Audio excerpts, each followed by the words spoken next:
Bøjden beboerforeningsmedlemmer, og som ønsker sig brændende en ny badebro.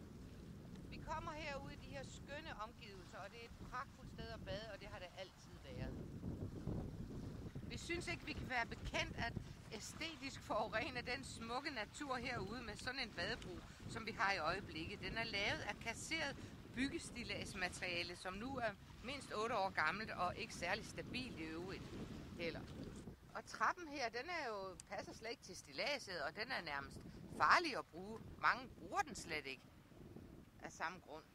Trædækkene, som vi står og går på her, de bliver så taget ind i vinterhalvåret af frivillige medlemmer jo, og så selve stilladset, det bliver stående tilbage, og ja, med de der tang hængende som trøstesløse gardiner.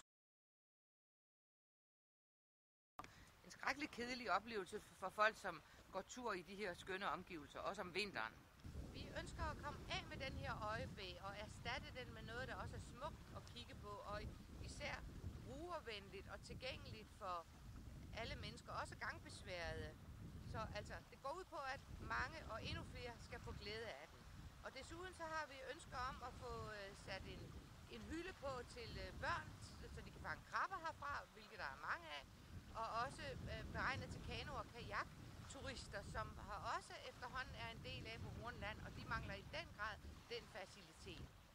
Kærlig hilsen fra os i Bøjden.